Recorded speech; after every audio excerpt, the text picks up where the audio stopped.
Hello students, कैसे हैं आप सब। स्वागत है आपका आपके अपने यूट्यूब चैनल राजेश कुमार रादौर में। तो आज का हमारा टॉपिक है इवेपोरेशन। देखिए टॉपिक एक्टिविटी है इसमें। Activity number 6, add 2 spoons of salt to water in another beaker and stir it well. तो एक बीकर में पानी लो और उसमें 2 चम्मच नमक के डालिए। Do you see any change in the colour of water? क्या आपको पानी के रंग में कुछ बदलाव दिखाई देते हैं? Can you see any salt in the beaker? क्या आपको बीकर के अंदर नमक दिखाई देता है? आफ्टर स्टीरिंग, इसे घुमाने के बाद। तो बच्चों क्या होगा वैसे, आप अपने जो आइडिया है, जो आपने अब तक एक्सपीरियंस किया है कि जब नमक को पानी में मिलाते हैं, जैसे नींबू पानी जब बनाते हैं तो उसमें काला नमक भी डालते हैं थोड़ा सा, तो क्या वो नमक दिखाई देता है जब उसे मिक्स कर दिया जाता है? नहीं। तो वो नमक नहीं दिखाई देता, वो कहाँ जाता है? वो पानी में घुल जाता है, because salt is soluble in water. आगे देखिए, heat the beaker containing the salt water. तो इस बीकर को गर्म करिए। फिगर 5.11 के अंदर ये दिखाया गया है। सामने इस फिगर में देखिए, एक बर्नर के ऊपर बीकर को रखा गया है और इसे गर्म किया जा रहा है। इस पानी के अंदर नमक को मिक्स किया गया है। Let the water boil away. और इस पानी को हमने क्या करना है? उड़ा देना है, इवेपोरेट कर देना है, क्योंकि गर्म होने के बाद पानी उबलेगा और उबल के पानी के वेपर बन जाएंगे, भाप बन जाएगी और वो हवा में उड़ जाएगा। तो अगर सारा पानी उड़ जाएगा पानी उबलने के बाद, तो क्या होगा? What is left in the beaker? तो बीकर में क्या बचेगा? नमक। कि पानी के अंदर घुला हुआ नमक नीचे रह जाएगा अगर हम पानी को इवेपोरेट कर देते हैं उबाल के। वैसे इवेपोरेशन का प्रोसेस नॉर्मली चलता रहता है, नॉर्मल टेम्परेचर पे भी पानी इवेपोरेट होता रहता है, जिस वजह से कपड़े सूखते हैं। जो कपड़े धोने के बाद आपकी मदर तार पे सुखाती है ना, तो थोड़ी देर बाद सूख जाते हैं। अगर गर्मी ज़्यादा हो तो जल्दी सूखते हैं, सर्दियों में कम सूखते हैं। क्यों? क्योंकि उनमें से पानी इवेपोरेट हो जाता है, वेपर बन के हवा में मिक्स हो जाता है। लेकिन अगर हम पानी का टेम्परेचर बढ़ा देते हैं, मतलब उसे उबालते हैं, गर्म करते हैं, तो क्या होता है? इवेपोरेशन की स्पीड बढ़ जाती है और पानी जल्दी से उड़ जाता है। और अगर पानी में नमक घुला हुआ है तो नीचे क्या बचेगा? नमक। तो नमक वाइट पाउडर के रूप में बच जाएगा। और इस एक्सपेरिमेंट को आप घर पे करके देख सकते हो। थोड़ा सा पानी लेके उसमें नमक मिक्स करके और उसको उबाल के भाप को उड़ने दें, तो लास्ट में वाइट पाउडर बचेगा। आगे देखिए, in this activity we use the process of evaporation. तो इस एक्टिविटी में हमने इवेपोरेशन के प्रोसेस का यूज़ किया है to separate a mixture of water and salt. तो नमक और पानी के मिक्सचर को अलग करने के लिए हमने इवेपोरेशन प्रोसेस का यूज़ किया है। The process of conversion of water into its vapour is called evaporation. तो पानी का भाप में बदलना प्रोसेस क्या कहलाता है? Evaporation. The process of evaporation takes place continuously wherever water is present. तो ये जो इवेपोरेशन का प्रोसेस है, ये लगातार चलता रहता है, पानी कहीं पे भी हो। Where do you think salt comes from? तो नमक कहाँ से आता है? क्या आपने कभी सोचा है? Sea water contains many salts mixed in it. तो समुद्र के पानी के अंदर काफ़ी सारे साल्ट मिक्स होते हैं। One of these salts is the common salt. तो इन सब में से एक साल्ट है कॉमन साल्ट, जिसे हम साधारण नमक कहते हैं, जिसे हम घरों पे इस्तेमाल करते हैं। When seawater is allowed to stand in shallow pits, water gets heated by sunlight and slowly turns into water vapors through evaporation. जब समुद्र के पानी को थोड़े से गहरे गड्ढों के अंदर भरा जाता है, शैलो पिट्स का मतलब होता है कम गहरे गड्ढे, ज़्यादा गहरे नहीं होते, और उस पानी को धूप में गर्म होने दिया जाता है। जहाँ पे ज़्यादा धूप पड़ती है उन एरिया में ये काम किया जाता है। और उसके बाद धीरे धीरे ये पानी इवेपोरेट हो जाता है और नीचे बचता है नमक। In a few days, the water evaporates completely, leaving behind the solid salts. Figure 5.12 में देखेंगे इसको. Common salt is then obtained from this mixture of salt by further purification. अभी जो ये सॉल्ट बचा है ये प्योर नहीं है, इसे प्योरीफाई किया जाता है फैक्ट्रियों के अंदर ले जाके, और तब हमें कॉमन सॉल्ट मिलता है. तो जिस फिगर की बात हमने पिछले पेज पे की थी वो फिगर ये है, figure 5.12 obtaining salt from sea water. तो ये जो फिगर में दिखाए गए हैं ये गड्ढे दिखाए गए हैं, उधर जो है वो सी दिखाया गया है. देखो उसके अंदर एक बोट दिखाई दे रही है, और ये समुद्र का पानी समुद्र के किनारे पे गड्ढे बना के इसमें इकट्ठा करते हैं, और ये पानी इवेपोरेट हो जाता है तो नीचे नमक बचता है. Use of more than one method of separation. We have studied some methods for separation of substances from their mixtures.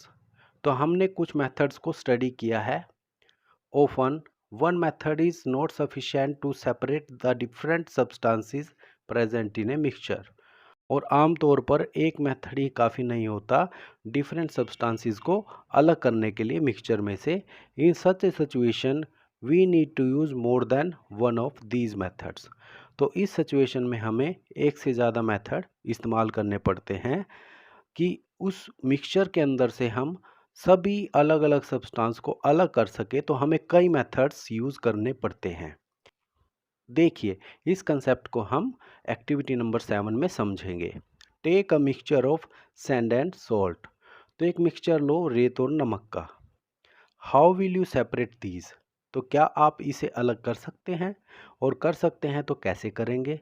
We already saw that hand picking method would not be a practical method for separating these. तो नमक और रेत को अलग करने के लिए हम हैंड पिकिंग मेथड यूज़ नहीं कर सकते कि हाथ से रेत के कणों को और नमक के कणों को अलग कर लें.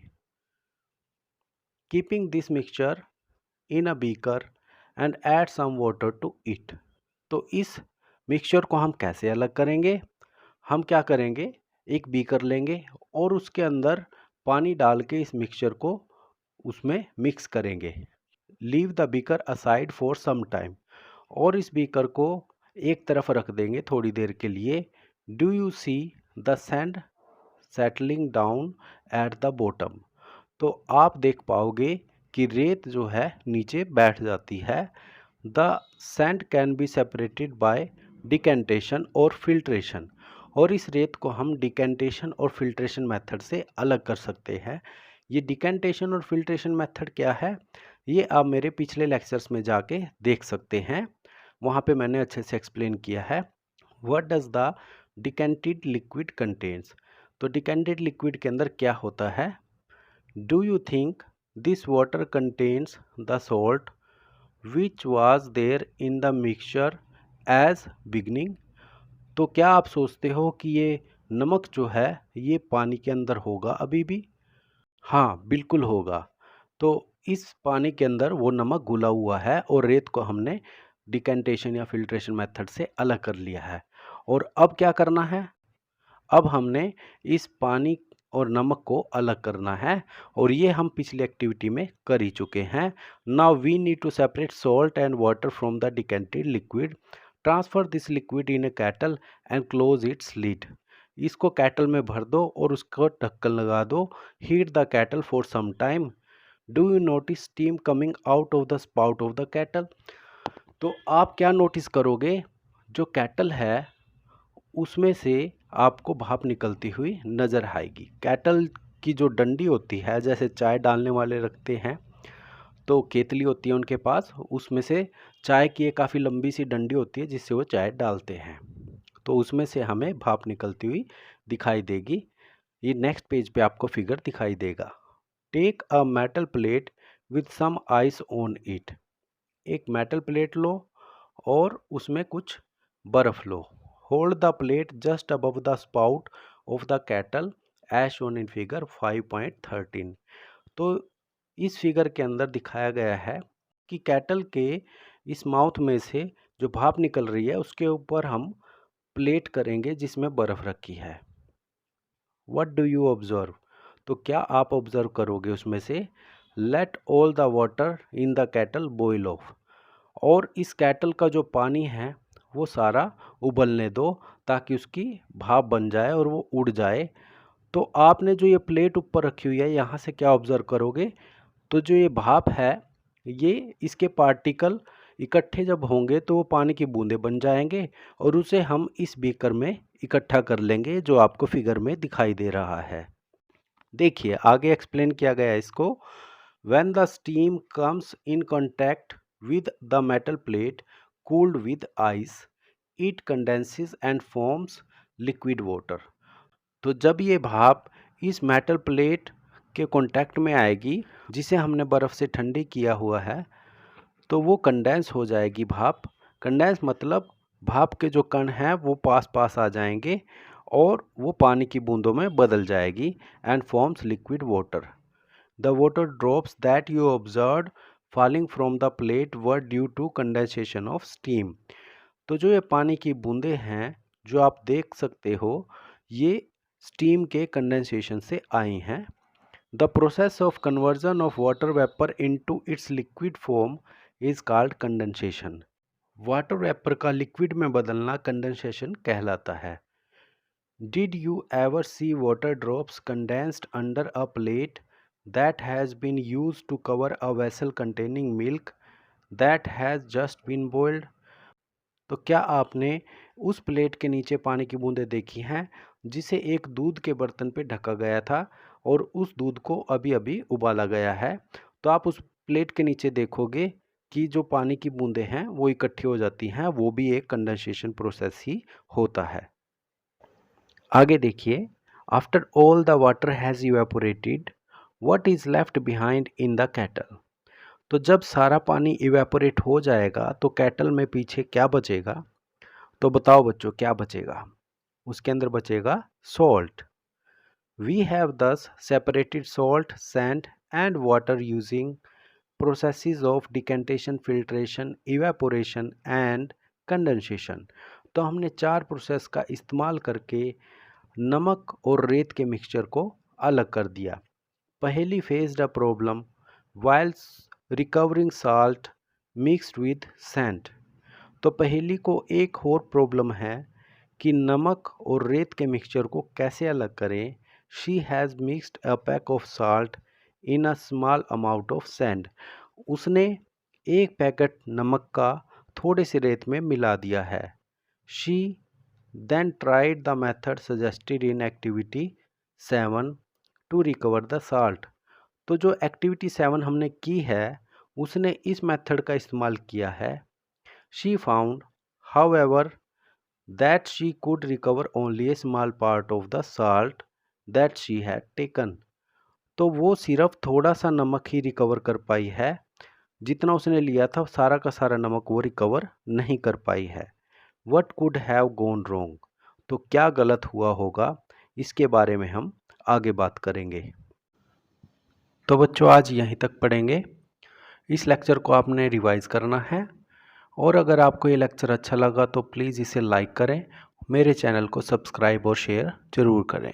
तो मिलेंगे नेक्स्ट लेक्चर में। Till then goodbye and take care.